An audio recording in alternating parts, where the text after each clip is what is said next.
오늘 주시는 하나님의 말씀은 다니엘 1장 8절부터 16절입니다. 다니엘서 1장 8절에서 16절입니다. 구약성경 1231페이지입니다. 구약성경 1231페이지입니다. 주보에 페이지가 잘못 나왔습니다. 구약성경 1231페이지입니다.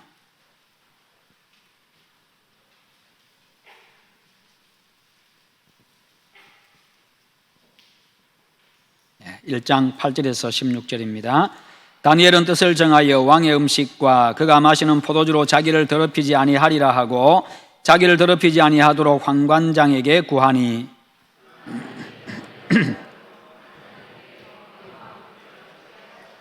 환관장이 다니엘에게 이르되 내가 내 주 왕을 두려워하노라. 그가 너희 먹을 것과 너희 마실 것을 지정하셨거늘 너희의 얼굴이 초췌하여 같은 또래의 소년들만 못한 것을 그가 보게 할 것이 무엇이냐.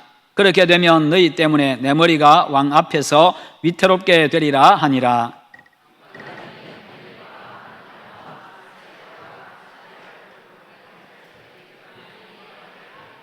청하오니 당신의 종들을 열흘 동안 시험하여 채식을 주어 먹게 하고 물을 주어 마시게 한 후에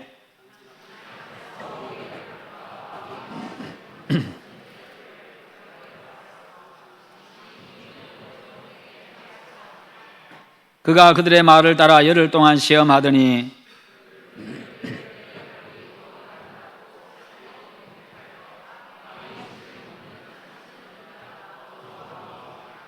그리하여 감독하는 자가 그들에게 지정된 음식과 마실 포도주를 제하고 채식을 주니라. 아멘. 오늘 말씀의 제목 같이 한번 읽어봅니다. 믿음은 선택과 결단입니다. 아멘. 다니엘서는요, 살아계신 하나님께서 역사의 주권을 가지고 세상의 모든 나라들을 다스리고 계심을 보여주고 있고, 뿐만 아니라 언약의 백성인 이스라엘을 신실하게 보호하시는 하나님, 바벨론의 포로로 잡혀간 이스라엘을 회복시키시는 하나님의 그 손길, 그 계획들을 어떻게 이루어 가시는지 그것을 보여주고 있습니다. 특히 1장은요, 언약의 신실하신 하나님의 지혜를 보여주는데요, 유다 왕국의 여호야김 왕이 다스린 지 3년째 되는 해에 이제 평화의 도성이었던 예루살렘 성이 이제 이방 나라의 군대에 의해 가지고 짓밟히는 그런 아주 치욕의 해이기도 했습니다. 이에 대해서 역대하 36장 5절부터 7절에서는 이렇게 기록하고 있습니다. 여호야김이 왕위에 오를 때에 나이가 25세라 예루살렘에서 11년 동안 다스리며 그의 하나님 보시기에 악을 행하였더라. 바벨론 왕 느부갓네살이 올라와서 그를 치고 그를 쇠사슬로 결박하여 바벨론으로 잡아가고 느부갓네살이 또 여호와의 전 기구들을 바벨론으로 가져다가 바벨론에 있는 자기 신당에 두었더라. 이렇게 기록하고 있습니다. 여호야김 왕이 11년 동안 다스리면서 하나님 보시기에 악을 행했다. 그러자 하나님께서 바벨론의 느부갓네살 왕을 동원해 가지고 예루살렘 성을 치게 하십니다. 예루살렘 성이 함락되었습니다. 여호야김 왕은요, 포로로 잡혔습니다. 쇠사슬에 묶였습니다. 바벨론으로 이송이 되어졌습니다. 뿐만 아니라 여호와의 전에 있는 모든 기구들, 하나님 앞에 예배하는 그 모든 기구들, 그 기구들을 가져다가 자기들의 신당에 두었다. 고대의 전쟁은요, 이 나라와 나라의 전쟁이기도 하지만 신들의 전쟁이었습니다. 신과 신의 전쟁. 그러니까 여호와의 전에 있는 기구들을 자기들의 신당으로 옮겼다는 이야기는 자기들이 이겼다는 것을 신들의 전쟁에서 우리가 이겼다, 우리의 신이 이겼다라는 바로 그런 표시로 그렇게 한 것입니다. 그러니까 여호야김이 다스리던 그 해에는 그야말로 하나님 그리고 하나님 나라의 아주 치욕스러운 그런 해였던 겁니다.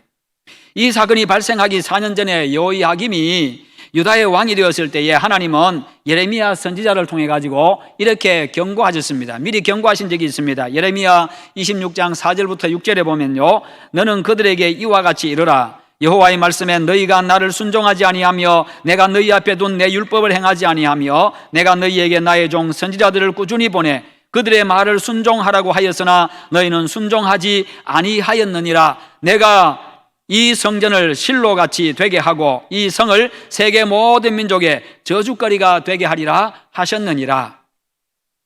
예레미야 선지자를 통해 가지고 그렇게 경고했음에도 불구하고 그들이 계속해서 악을 행함으로 말미암아서 하나님께서 결국 그 경고하신 대로 그대로 행하신 겁니다.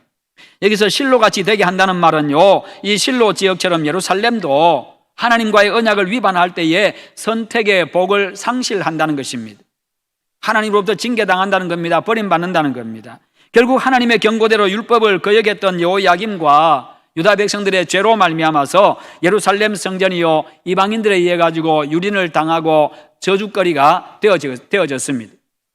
하나님께서 예레미야를 통해서 경고하신 것처럼 여호야김과 유다 백성이 율법을 충실하게 행했다고 한다면, 그때라도 그들이 회개하고 하나님의 말씀을 준행했다고 한다면 이런 치욕스러운 일은 없었을 겁니다.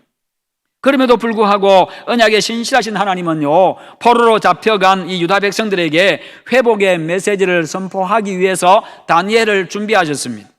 명실공히 세계를 제패했던 이 바벨론의 느부갓네살 왕은요, 이 왕국을 수호하고 그리고 왕국의 안녕을 위해서 이 식민지 국가들에게 유화 정책을 펼칩니다. 강압적으로 그렇게 다스리는 것이 아니라 유화 정책을 펼칩니다. 느부갓네살은요, 식민지의 젊은 귀족들을 바벨론으로 이주시켰는데 이는 식민지 국가들을 자신들 이 바벨론의 속국으로 계속해서 남기기 위함이고 반란을 사전에 차단하기 위함이었습니다. 그리고 그들을 바벨론의 학문으로 교육을 시켜가지고 이 바벨론에 필요한 인재를 보충할 수가 있었는데요, 자기 나라의 인재들뿐만 아니라 식민지 국가의 아주 똑똑한 청년들, 그 인재들을 발굴해가지고 왕궁으로 데리고 와서 거기서 바벨론식 교육을 시키고 이 왕족 교육을 시킨다는 겁니다. 교육을 시키고 훈련시킨다는 것이요, 참으로 지혜로운 왕이었습니다. 실제로 이 유화 정책은요, 최소의 군사력을 가지고 식민지 국가를 지배하는 데 있어서 아주 큰 효과를 거두게 됩니다. 이런 정책 아래 바벨론은 환관장 아스부나스를 통해 가지고 이스라엘 자손 중에서 왕족과 귀족 중에 흠이 없고 용모가 아름답고 모든 재주를 통달하고 그리고 지식을 구비하고 학문에 익숙해서 왕궁에 데려다가 쓸만한 바로 그런 사람들을 데려오게 했습니다. 그런 소년들을 데리고 오게 한 겁니다. 그들 가운데 다니엘이 있었고 다니엘의 세 친구 하나냐와 미사엘과 아사랴가 있었습니다. 그들에게 왕이 먹는 음식과 포도주를 먹게 했는데요, 이것은 바로 왕의 소유다, 너희들은 바로 왕의 소유다, 왕의 사람들이다라는 것을 표하기 위함이었습니다. 특히 포도주와 고기는 신들에게 드려진 음식이라는 점에서요, 주로 귀족들에게 왕이 하사한 그런 음식입니다. 전쟁 포로들인 이 다니엘과 세 친구들이 정복자인 이 왕의 음식을 먹게 되었다고 하는 것은요, 대단히 큰 이 특별 대우를 받게 된 겁니다. 그런데 여기서 예기치 않은 큰 하나의 문제가 발생하지요. 전혀 도무지 아무도 예측할 수 없는 그런 문제가 발생했습니다. 다니엘과 그의 세 친구들이요, 이 왕의 진미를 거부한 겁니다. 왕의 음식을 거부하고 포도주를 거부했습니다.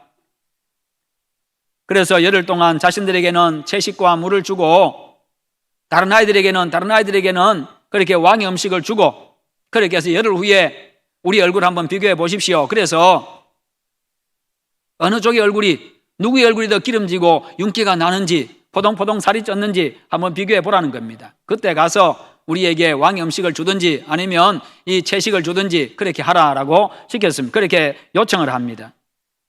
여러분, 사람들이 보기에는 그것을 모험이라고 이야기하지요. 말도 안 되는 이야기라고 합니다. 그렇잖아요. 왕의 진미를 먹는 사람, 아주 기름진 음식을 열흘 동안 먹고 정말 잘 먹는 사람하고 이 풀만 먹는 사람하고 누가 얼굴이 좋겠어요? 열흘 후에 보면. 그것은 아주 명약관한 일입니다. 너무나도 분명한 일입니다. 그러나 일반 사람들이 보기에는 그것이 하나의 모험이었고 어리석은 짓이었고요, 무모한 일이었습니다만, 그러나 다니엘과 이 세 친구에게는요, 모험도 아니었고 어리석은 일도 아니었고 무모한 일도 아니었습니다. 왜냐하면 하나님이 함께 하신 줄 믿었기 때문입니다. 하나님이 역사하실 줄 믿었기 때문입니다. 하나님께서 이 모든 상황들을 다 역전시킬 줄 믿었기 때문입니다. 인간의 모든 이성과 인간의 모든 상식 이것을 다 뛰어넘어서 역사하시는 하나님이신 줄 그가 믿었기 때문입니다. 그러기에 그에게는 더 이상 모험도 아니었어요. 그러나 실제적으로는요, 자신들의 목숨을 거는 일이었습니다. 자신의 목숨을 거는 일이었습니다. 뿐만 아니라 자신들을 관리하고 교육시키는 책임을 맡았던 이 환관장의 목숨도 달아날 그런 위험이 있는 대단히 위험한 행동이었습니다. 그렇기 때문에 환관장이요, 자기가 살기 위해서라도 이 사실을 있는 그대로 왕에게 보고하면요, 이들의 목숨은 파리 목숨과도 같아지게 됩니다. 그런데 놀라운 일은 하나님께서 환관장으로 하여금 다니엘에게 은혜와 긍휼을 베풀게 하셨다, 그렇게 기록하고 있습니다. 하나님께서 환관장의 마음을 열어가지고 그의 마음에 이들의 말을 받아들일 수 있도록 만들어주셨다, 그 말입니다. 한편으로는요, 굉장히 불안합니다. 세상에 무슨 그런 일이 있겠냐는 거지요. 나중에 열흘 후에 보면은 분명히 굉장히 위험한 일인데, 그럼에도 불구하고 그들의 말을 그냥 그대로 수용할 수 있도록 하나님이 그의 마음을 움직였다는 겁니다. 이 말씀을 통해서 알 수 있는 것은요, 이 다니엘이 이와 같은 청혼을 한 배경에는 다니엘을 통한 하나님의 귀한 뜻이 있었다는 것입니다. 다시 말해서 이 일들은 다니엘을 통해서 하나님이 주도하시는 일임을 보여주고 있는 겁니다. 그러나 환관장은 허락은 해놓고 나서도 걱정이 앞섭니다. 내가 왜 이러지? 내 목숨이 달아날 수도 있는 이 상황에서 내가 왜 자꾸 이들을 불쌍히 여기는 마음이 있고 자꾸 이들의 요청을 들어주시는 마음이 생기는 거지? 내가 왜 이럴까? 자꾸 그런 마음이 들었을 겁니다. 왜요? 자기 목숨이 달아나는 문제인데 어떻게 고민하지 않을 수 있겠어요? 그런데 자꾸 마음은 자꾸 그 아이들에게로 갑니다. 다니엘이 하나님 앞에서 자신의 성결을 지키고 왕의 진미를 거부한 것처럼 우리도요, 세상 속에서 하나님의 백성으로서 거룩하게 살아가고 하나님의 뜻을 완수하고 믿음을 지키기 위해서요, 그렇게 하기 위해서는 참 거부할 일들이 많이 생기게 됩니다. 여러분, 어떤 유혹이 있어도 거절할 것은 거절하고 어떤 압력이 있어도요, 해야 할 것은 반드시 하시기를 바랍니다. 그래야 우리가 세상에 물들거나 이끌리지 아니하고요, 우리가 도리어 세상을 이끌어가게 되고 세상에 선한 영향력을 미치고 그렇게 할 수 있습니다. 진정한 성도로서의 삶을 세상 속에서 살아갈 수가 있는 겁니다. 그래서 우리 그리스도인들의 삶이 다른 사람들에 비해 가지고 배나 더 힘들 수가 있습니다. 그렇게 살려고 하면요, 그냥 편안하게 그냥 마음간대로 사는 사람들보다도 배나 그 이상으로 더 힘들 수가 있다는 것입니다. 실제로 힘이 듭니다. 그러나 하나님은요, 그런 자에게 결국 복을 주십니다. 그런 자를 결국 형통하게 하십니다. 하나님의 약속이기 때문입니다. 성경에서는요, 그것을 수도 없이 계속해서 말씀하고 있습니다. 여러분, 성공과 형통의 복은요, 그냥 주어지는 게 아닙니다. 바로 이와 같은 대가를 요구합니다. 그러면 왜 다니엘과 이 세 친구들은요, 왕의 진미와 포도주를 거부해 가지고 이렇게 일을 복잡하게 만들고 곤란하게 만들고 어렵게 만듭니까? 다니엘은요, 그것이 하나님 앞에서 자신을 더럽히는 것이다 라고 그렇게 생각했기 때문입니다. 여러분, 왕의 음식을 먹는 것이 왜 자신을 더럽히는 겁니까? 마태복음 15장 17절부터 20절에 보면요, 거기서 예수님이 말씀하시는 그 말씀에 근거해서 보면요, 그 말씀에 근거해 가지고 신약적인 관점에서 이것을 보면 사람의 입으로 들어가는 것이 사람을 더럽히는 것이 아니라 사람의 악한 마음이 사람을 더럽힌다, 그 말씀이 나와 있습니다. 그 신약적인 관점에서 보면 왕의 음식 먹을 수 있습니다. 먹어도 아무 관계 없습니다. 그러나 당시 다니엘의 입장에서는요, 하나님의 백성으로서 깨끗한 것과 더러운 것, 즉 정한 것과 부정한 것을 구별하는 것은 아주 중요한 법이었습니다. 하나님의 법이었습니다.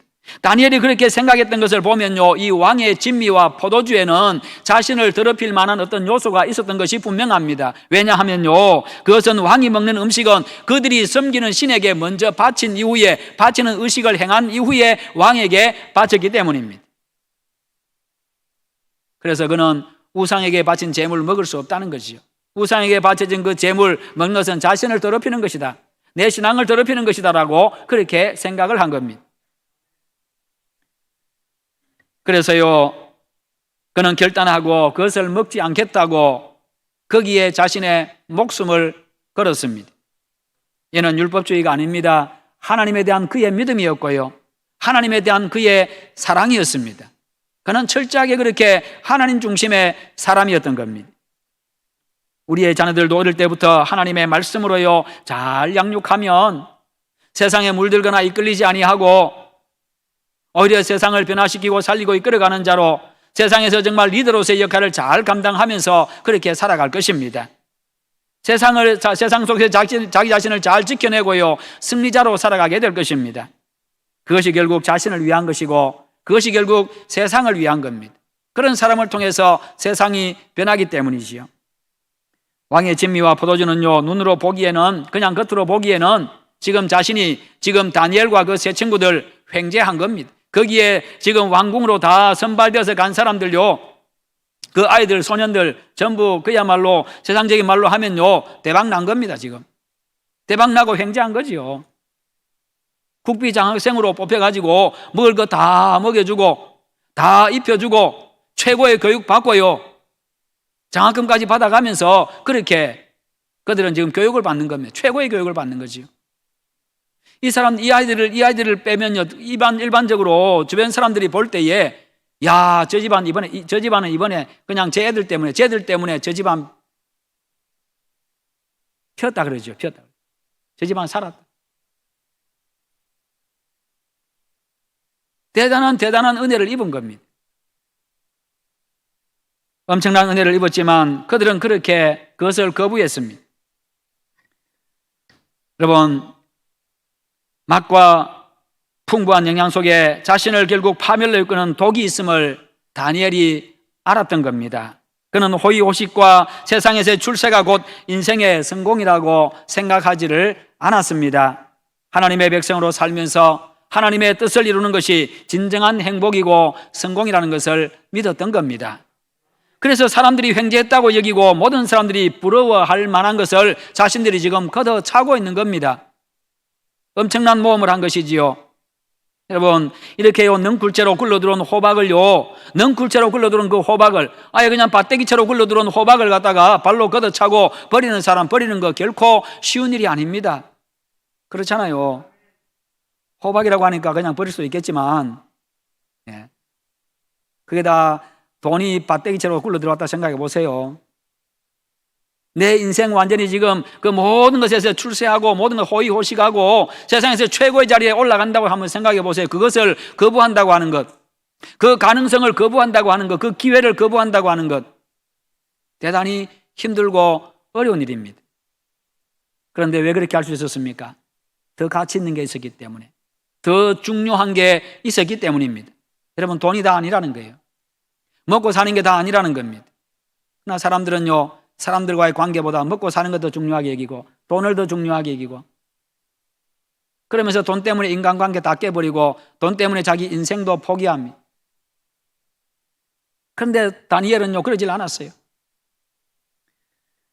여러분, 넝쿨째 굴러들어온 이 호박을 보는 순간에 대다수 사람들은요 거기에 마음 다 빼앗깁니다. 정신을 잃어버립니다. 그 결과 눈도 어두워지고요 귀도 막히게 되어지고요 판단력을 상실해버립니다. 그것이 복인지 독인지도 모르고 그냥 덥석 안아버립니다. 물어버립니다.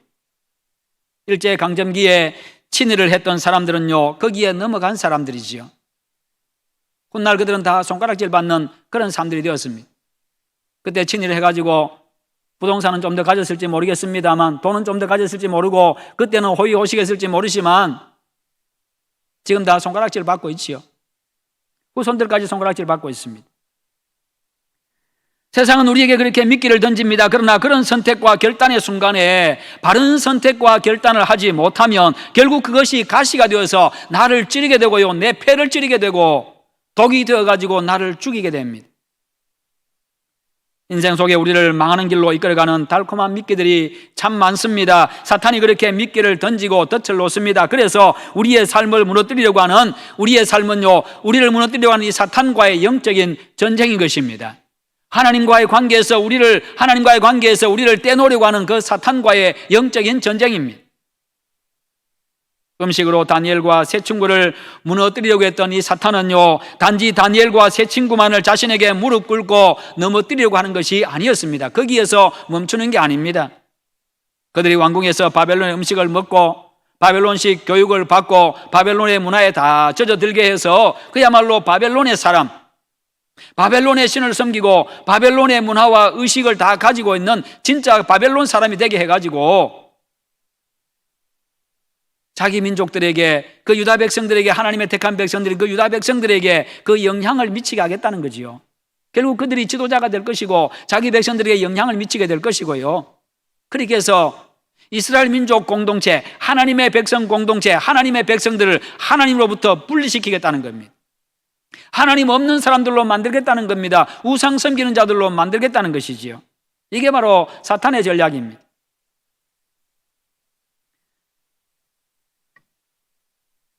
그 첫 번째 방법이 음식이었습니다. 음식은 인간의 가장 기본적인 욕구입니다. 사람은 누구나 먹어야 삽니다. 음식을 보면 먹고 싶습니다. 배고프면요, 먹고 싶습니다.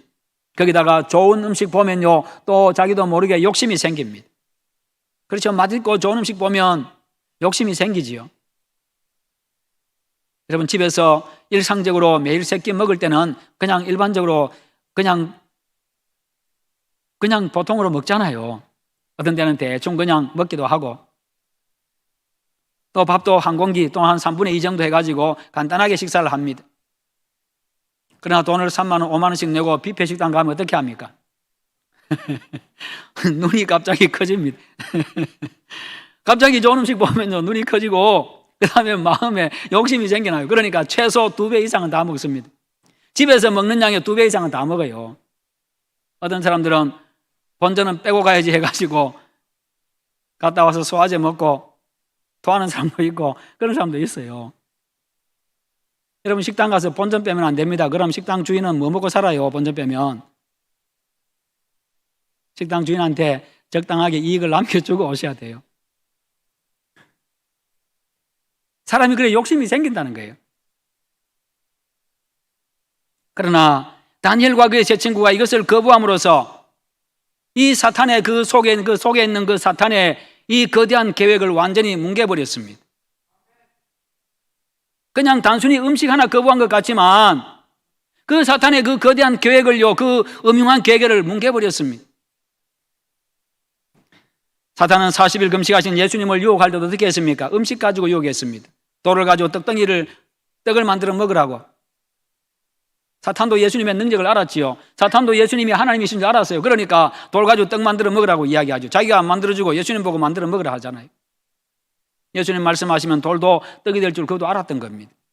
그러나 예수님 뭐라고 말씀하십니까? 사람이 떡으로만 사는 것이 아니요 여호와 입에서 나오는 모든 말씀으로 사느니라. 예.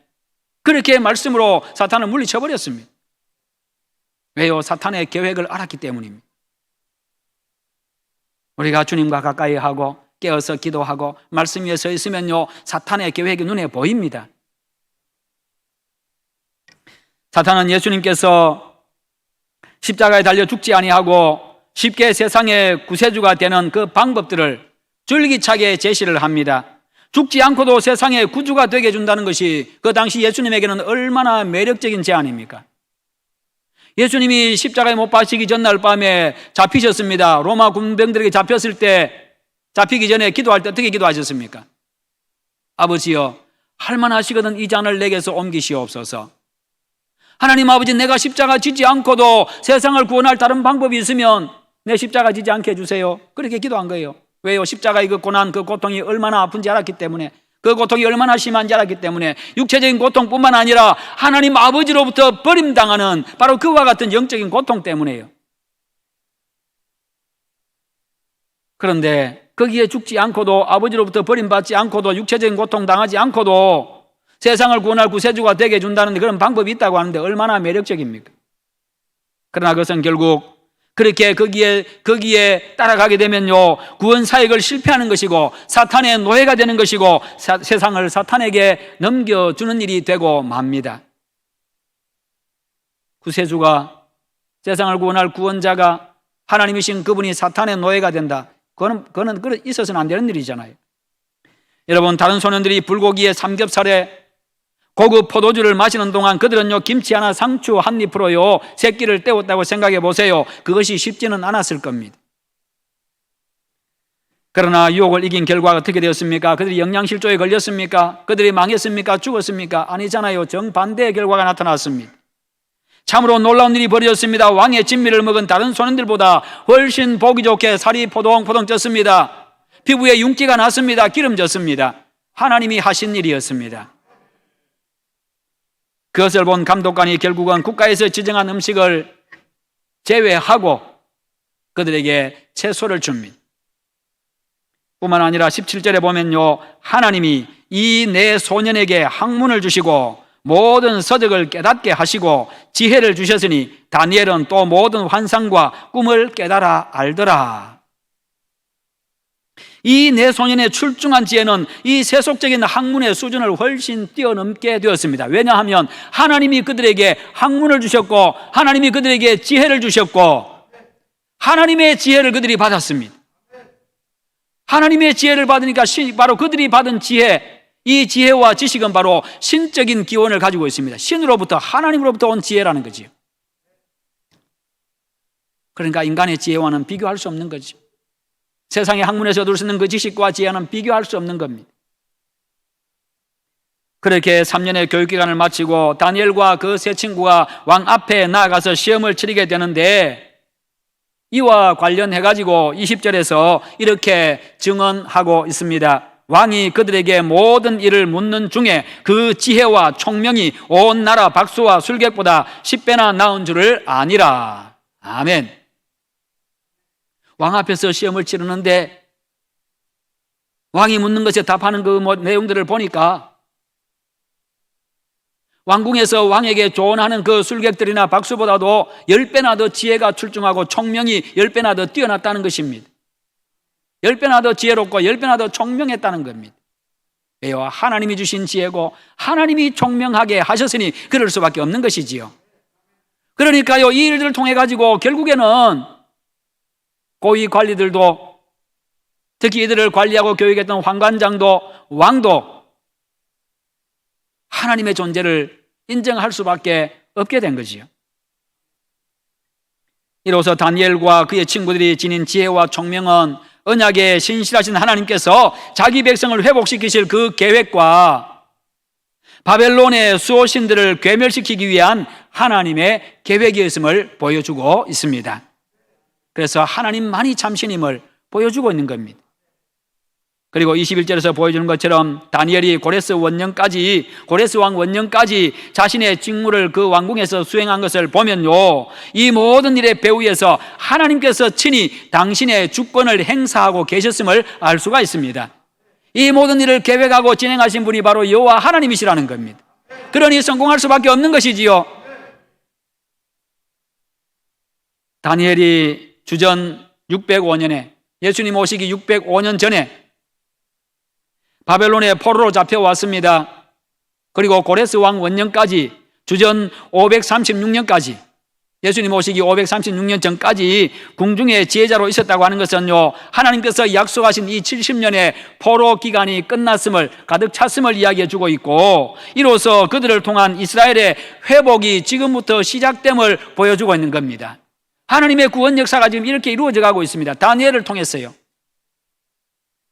이렇게 해서 그들은 바벨론의 국가 고위 간부들에게 하나님을 보여주었고요, 하나님만이 참신임을 나타내 주었습니다. 이스라엘 회복의 출발과 기초가 되어진 것입니다. 그래서 나중에 고레스 왕이 칙령을 발표하지요. 칙령을 발표해가지고 너희들 고국으로 돌아가거라. 그들을 풀어줍니다. 요청도 안 했는데 그들을 풀어줍니다. 돌아가라고. 그렇게 풀어줍니다. 가서 성전도 짓고, 가서 너희들 신을 섬기고, 너희들이 믿는 그 살아계신 하나님을 섬기고, 그걸 돌려보내줍니다. 사람으로서 할 수 있는 일이 아니잖아요. 여러분, 복음으로 세상을 정복하고 회복시킬 사명을 받은 우리가 믿음으로 결단하고 행동할 때 하나님이 지켜주시고요, 하나님이 사명 완수할 수 있도록 은혜를 베풀어 주십니다. 그리고 하나님은 그런 우리를 통해서 세상에 당신의 존재를 나타내시고요, 구원 역사를 이루어 가십니다. 이것이 세상에서의 성도의 삶입니다. 여러분의 삶이 이와 같은 삶이 되기를 축원합니다. 그럴 때 여러분의 자녀들도요, 부모를 통해서 하나님을 경험하게 되어지고 용기 있게 세상을 살아가고 세상을 이끌어가고 살리는 진정한 세상의 리더로 살아갈 수가 있습니다. 정말 세상이 감당하지 못하는 그런 사람으로 살아갈 수가 있는 겁니다. 성도 여러분, 지금도 사탄은 세상의 각종 좋은 것들로 우리를 미혹해서 복음으로 세상을 살리는 우리의 사명을 감당하지 못하도록 방해합니다. 세상에서 패배자로 살도록 합니다. 그것을 분별할 수 있는 영적인 안목과 지혜를 하나님 앞에 구하시기를 축원합니다. 하나님 앞에 날마다 세상을 이길 능력을 구하시기를 바랍니다. 그리고 믿음의 선택과 결단으로요, 거부하는 용기 있는 믿음의 사람이 되시기를 바랍니다. 그런 믿음의 사람을 통해서 하나님은 당신의 거룩하고 위대한 뜻을 이루어 가십니다. 세상에서 그의 인생도 반드시 성공하게 해주시고요, 형통하게 해주시고 더 좋은 것으로 풍성하게 해주십니다. 이것이 바로 성경이 우리에게, 하나님이 성경을 통해서 우리에게 약속하고 있는 말씀들입니다. 믿음은 하나님 앞에서 자신을 지키고 하나님의 뜻을 준행하기 위한 선택과 결단입니다. 다니엘과 세 친구는요, 출세와 하나님 중에 하나님을 선택했던 사람입니다. 그 결과 하나님도 얻었습니다. 민족을 회복시키는 하나님의 뜻도 이루었습니다. 출세도 했습니다. 참으로 영광스러운 인생이 되었습니다. 매일매일 믿음의 선택과 결단을 통해서 자신의 믿음을 지키고 하나님의 뜻도 이루시고 세상에서 또 풍성한 은혜와 복도 누리며 살아가는 그런 여러분과 여러분의 모든 자녀가 되기를 주님의 이름으로 축원합니다. 함께 기도하십시다. 기도하실 때 하나님, 우리가 매일 세상 속에서 선택과 결단의 순간에 서게 됩니다. 하나님, 그럴 때에 믿음의 선택과 결단을 하게 하시고 믿음의 용기를 가지고 승리하는 자 되게 해달라고 간절하게 기도합니다. 기도하겠습니다. 하나님 아버지, 감사합니다. 오늘도 우리에게 말씀 주셔서 감사합니다. 우리가 매일 하나님이여 선택과 결단의 순간에 서게 되어집니다. 매 순간마다 하나님 아버지 믿음의 결단하게 하시고 믿음으로 선택하게 하여 주시옵소서. 하나님 아버지, 잘 분별할 수 있는 하나님의 영적인 눈도 열어주시고 기도 열어주시옵시고 아버지의 판단력도 허락하여 주시옵소서. 우리 하나님께서 은혜 베푸시고 역사해 주시옵소서. 주여 감사합니다. 오 아버지 감사합니다. 예수님의 이름으로 기도하옵나이다. 아멘. 주여 감사합니다.